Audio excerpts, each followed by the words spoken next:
राम राम दोस्तों और मेरी माताएं बहनें, आशा है कि आपके ऊपर भी बाबा नीम करोली जी की अपार कृपा होगी।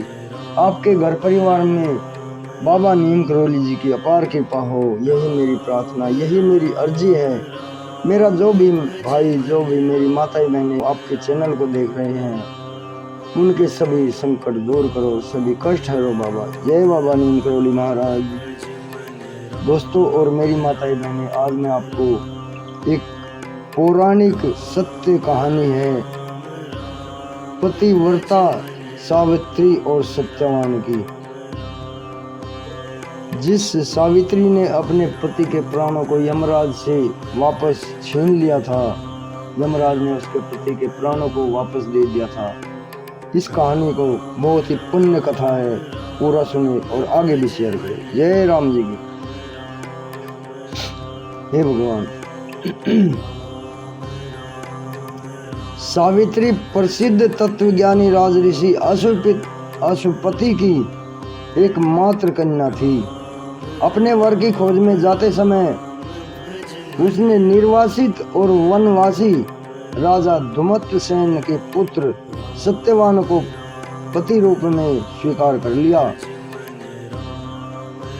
जब देवऋषि नारद ने उनसे कहा कि सत्यवान की आयु केवल 1 वर्ष ही शेष है, तो सावित्री ने बड़ी दृढ़ता के साथ कहा, जो कुछ होना था सो तो हो चुका है, जो कुछ होना था सो तो हो चुका।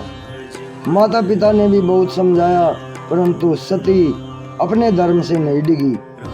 सावित्री का सत्यवान के साथ विवाह हो गया। सत्यवान बड़े गुणी, धर्मात्मा और माता पिता के भक्त एवं सुशील थे। सावित्री राजमहल छोड़कर जंगल की कुटिया में आ गई। आते ही उसने सारे वस्त्राभूषणों को त्याग कर सास ससुर और पति जैसे वलकल के वस्त्र पहनने, जैसे वे वलकल वस्त्र पहने थे वैसे ही पहन लिए और अपना सारा समय अपने अंधे सास ससुर की सेवा में बिताने लगी। सत्यवान अग्निहोत्र के लिए जंगल में लकड़ी काटने के लिए जाया करते थे। आज सत्यवान के महाप्रयाण का दिन था। सावित्री चिंतित हो रही है।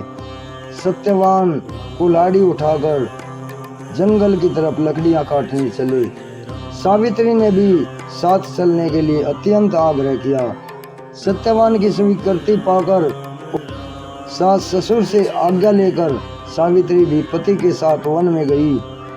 सत्यवान लकड़ियां काटने वृक्ष पर चढ़े, परंतु तुरंत ही उन्हें चक्कर आने लगा।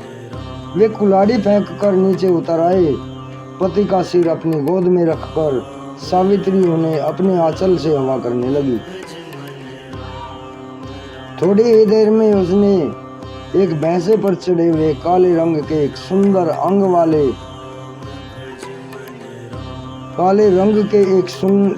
अंगों वाले हाथ में फांसी की डोरी लिए हुए सूर्य के समान तेज वाले एवं भयंकर देव पुरुष को देखा।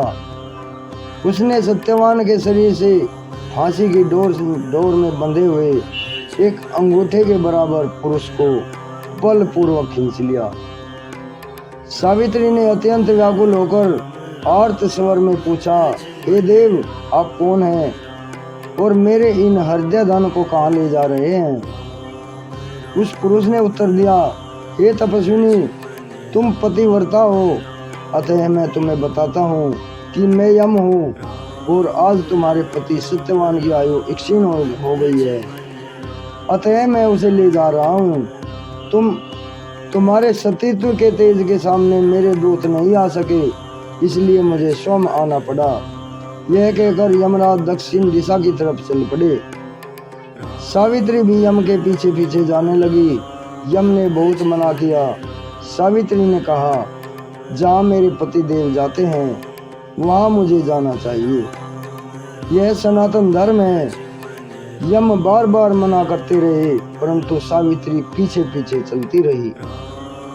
उसकी एक दृढ़ निष्ठा और पतिव्रत धर्म से प्रसन्न होकर यम ने एक एक करके वर रूप में सावित्री के अंधे सास ससुर को आंखें दे दी, खोया हुआ राज्य दे दिया और उसके पिता को 100 पुत्र दे दिए।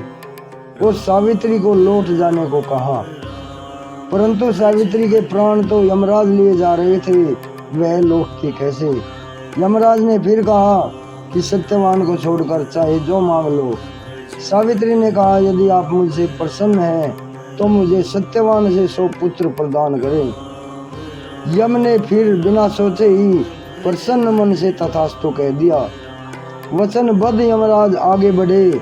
सावित्री ने कहा कि मेरे पति को तो आप लिए जा रहे हैं और मुझे 100 पुत्रों का वर दे दिया है, यह कैसे संभव है। मैं पति के बिना सुख, स्वर्ग और लक्ष्मी किसी की भी कामना नहीं करती, बिना पति के मैं जीना नहीं चाहती। वचनबद्ध यमराज ने सत्यवान के सूक्ष्म शरीर को पास मुक्त करके सावित्री को लौटा दिया। नवीन सत्यवान को 400 वर्ष की नवीन आयु प्रदान की। दोस्तों और मेरी माताएं बहनें, आपको ये कैसी लगी सत्यवान सावित्री की कथा, मुझे बताएं और आगे भी शेयर करें। जय बाबा नीम करोली महाराज जी की। चैनल को सब्सक्राइब कर लें मेरे भाई, आपके सभी संकट दूर करेंगे मेरे महाप्रभु। 21 दिनों के लिए आपके लिए ही ज्योत लगाई है। जय बाबा।